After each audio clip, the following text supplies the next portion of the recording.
Hi friends, நம்ம TNPSC வெற்றி page சேனலில் இன்றைக்கி நம்ம இந்திய அரசியல் அமைப்பில் என்ன டாபிக் பார்க்க போகிறோன்னா, அரசியல் அமைப்புடைய சிறப்பு இயல்புகள் என்னென்ன அப்படின்னு சொல்லிட்டு தான் பார்க்க போகிறோம். ஸோ இந்த அரசியல் அமைப்புடைய சிறப்பு இயல்புகள் என்னென்ன அப்படின்னு பார்க்கும்போது பார்த்திங்கன்னா, மெயினாக நமக்கு ஒரு 16 பாயிண்ட் இருக்குது, 16 சிறப்பியல்புகள் இருக்குது. ஸோ ஒவ்வொன்றும் என்ன அப்படி அந்த சிறப்பியல்களில் என்னென்ன முக்கியமான பாயிண்ட்ஸ் இருக்குது வரிசையாக பார்க்கலாமா? பாருங்கள், முதல்ல இருக்கக்கூடிய ஒரு சிறப்பு இயல்பு நம்மளுடைய அரசியலமைப்புக்கு என்னதுன்னா, உலகிலேயே மிக நீளமான எழுதப்பட்ட அரசியலமைப்புன்னா அது நம்மளுடைய அரசியலமைப்பு தான். மிக மிக நீளமானது உலகிலேயே, அந்த இதை நல்லா பார்த்துக்கோங்க. உலகிலேயே மிக நீளமான எழுதப்பட்ட அரசியலமைப்பு. ஸோ இது எதனாலன்னு பார்த்தீங்கன்னா, 1935 இந்திய அரசியலமைப்பு சட்டத்தில் இருந்து தான் 60% பார்த்திங்கன்னா நம்மளுடைய அரசியலமைப்புலேருந்து எடுத்திருக்காங்கன்னு சொல்லி ஆல்ரெடி பார்த்தோம். ஸோ இந்த அரசியலமைப்பு சட்டம் வந்து பார்த்திங்கன்னா மிகவும் நீண்டதாக காணப்படுகிறது. அதனாலேயே நம்மளுடைய அரசியலமைப்பும் நீளமானதாகவும் இருக்குது. அடுத்தது பாருங்கள், நாடு முழுவதும் ஒரே அரசியலமைப்பு. நம்ம இந்தியா முழுமைக்குமே ஒரே ஒரு அரசியலமைப்பு தான் இருக்குது. ஆனால் இப்போ அமெரிக்கா போன்ற நாடுகளில் பார்த்திங்கன்னா எப்படின்னா, மாகாணங்களாக அவங்க பிரிக்கிறாங்க.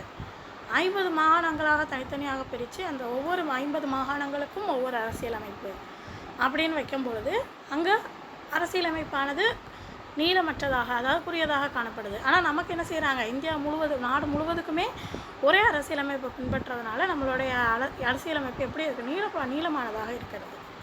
அதே மாதிரி இன்னொரு முக்கியமான பாயிண்ட் பார்த்திங்கன்னா, அமெரிக்காவுடைய அரசியலமைப்பு நம்மளுடைய அரசியலமைப்பு மாதிரி எழுதப்பட்ட அரசியலமைப்பு. இங்கிலாந்தில் உள்ள அரசியலமைப்பு பார்த்திங்கன்னா எழுதப்படாத அரசியலமைப்பாக காணப்படுகிறது. அதுவும் நல்லா பார்த்துக்கோங்க. அடுத்தது இரண்டாவது சிறப்பியல்பு என்னன்னு பார்த்திங்கன்னா, பல்வேறு நாடுகளிலிருந்து பெறப்பட்டிருக்கிறது. நம்மளுடைய அரசியலமைப்பானது எங்கிருந்து நம்ம ஓனாக எதுவுமே கிரியேட் பண்ணல, எல்லாமே பல்வேறு நாடுகள், அதாவது மொத்தம் பார்த்திங்கன்னா 60 நாடுகளுடைய அரசியலமைப்பை வந்து கவனித்து அதிலிருந்து தான் நம்மளுடைய அரசியலமைப்பிற்கு தேவையானது எடுக்கப்பட்டிருக்கிறது. ஸோ அது ஒரு சிறப்பியல்பு. அதில் பார்த்திங்கன்னா 2/3 பங்கு 1935 இந்திய அரசு சட்டத்திலேருந்து நம்ம ஆல்ரெடி பார்த்தோம். ஸோ இப்போ இதில் வந்து பார்த்திங்கன்னா, இந்த இதை அம்பேத்கர் அவர்கள் என்ன சொல்கிறாரு, பிற நாடுகளின் அரசியலமைப்பின் நடைமுறை அனுபவங்களிலிருந்து பயன்பெறுவதில் எவ்விதமான அவமரியாதையோ அவமானமோ இல்லை. அதாவது நம்ம பிற நாடுகளுடைய அரசியலமைப்பில் இருந்து அவங்க என்ன மாதிரி இதை பின்பற்றுறாங்க, அவங்களுடைய அனுபவங்கள் என்ன, அதை பார்த்து தான் நம்ம என்ன செஞ்சுருக்கோம், நம்மளுடைய அரசியலமைப்பு எடுத்திருக்கோம் இல்லையா? ஸோ அந்த மாதிரி எடுத்துறதுனால நாங்கள் அதை வச்சு நாங்கள் பயன்படுறதுனால அது எங்களுக்கு எந்த விதமான அவமரியாதையோ இல்லை அவமானமோ கிடையாது அப்படின்னு சொல்கிறாரு. யார் சொல்கிறாங்க? அம்பேத்கர் அவர்கள் சொல்கிறாரு. அடுத்தது பாருங்கள், மூன்றாவது சிறப்பியல்பு நெகிழும் மற்றும் நெகிழாத்தன்மை கொண்டது. நம்மளுடைய அரசியலமைப்பு என்ன தன்மை கொண்டது? நெகிழும் மற்றும் நெகிழாத்தன்மை. இந்த நெகிழும் தன்மை அப்படின்னா என்ன, நெகிழாத்தன்மைனா என்ன அப்படின்னு பாருங்கள்.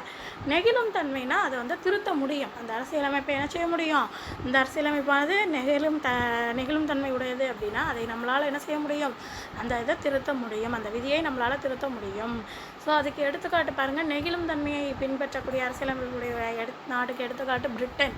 அதே மாதிரி நம்ம நாட்டில் உள்ள விதிக்கு எடுத்துக்காட்டு பாருங்கள், 2வது விதியை ஒரு எடுத்துக்காட்டாக சொல்லலாம்.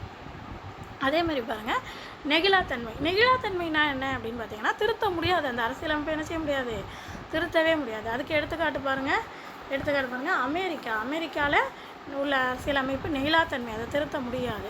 நம்ம இதில் அதுக்கு எடுத்துக்காட்டு நம்மளுடைய விதிகளில் அடிப்படை உரிமை திருத்த முடியாது, நெகிழாத்தன்மை உடையது. அதுக்கு ஒரு எடுத்துக்காட்டாக வச்சுக்கலாம்.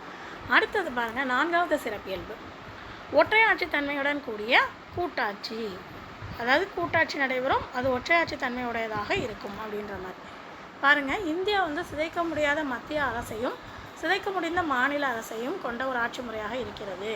எப்போவாது நெருக்கடி வருது அப்படின்ற பட்சத்தில் இந்தியா என்ன செய்யும், எப்பொழுதுமே வந்து மத்திய அரசு மொத்தமாக கவனித்துக்கொள்ளும், அந்தந்த மாநில அரசு அந்தந்த மாநிலங்களை கவனித்துக்கொள்ளும்.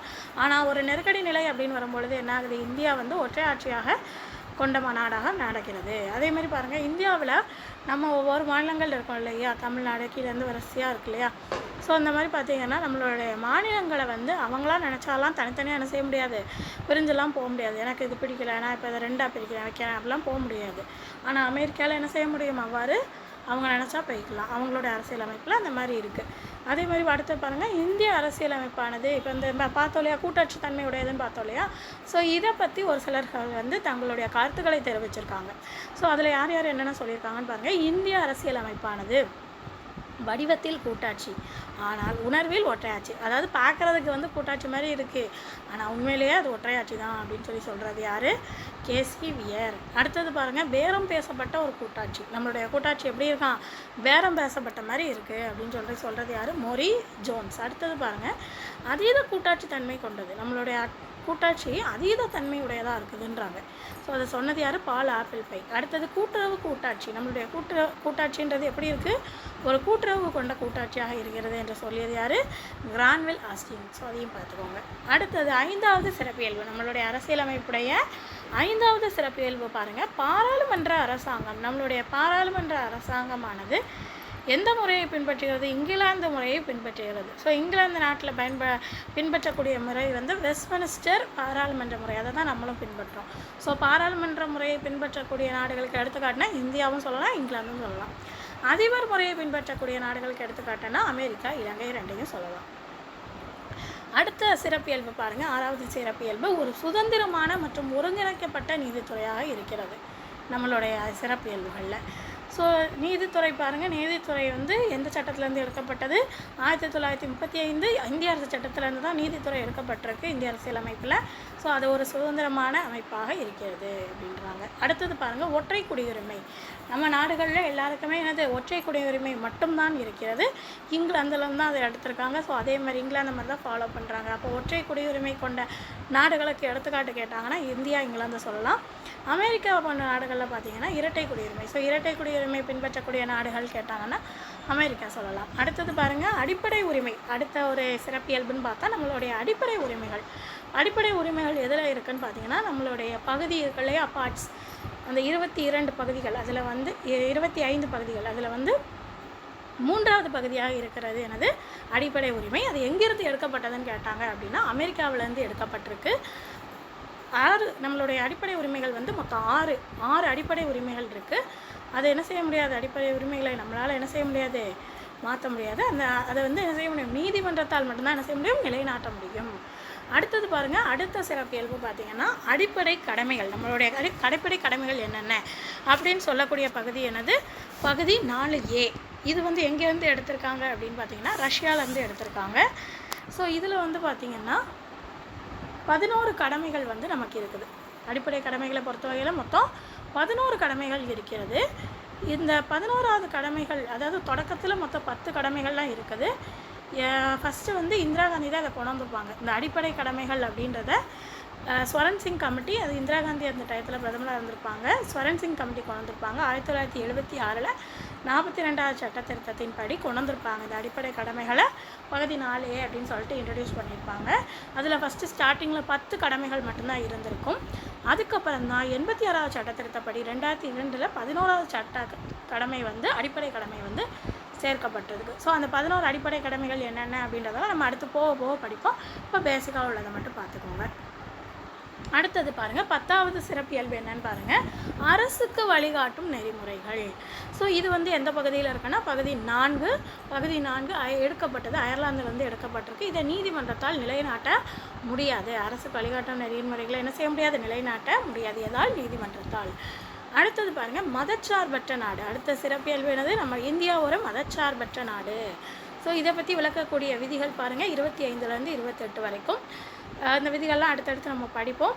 ஸோ இப்போ வந்து பார்த்திங்கன்னா இந்த விதிகள் மதச்சார்பற்ற நாடு இந்தியா அப்படின்னு சொல்லி விளக்குது. அதுக்கு ஃபார் எக்ஸாம்பிள் நம்மளுடைய முகவுரையிலேயே இருக்குது, இந்தியா ஒரு மதச்சார்பற்ற நாடு, எந்த ஒரு மதத்திற்கும் சாதகமாக அரசு செயல்படாது, அனைத்து மதங்களும் சமம் அப்படின்னு சொல்லிட்டு இருக்குது.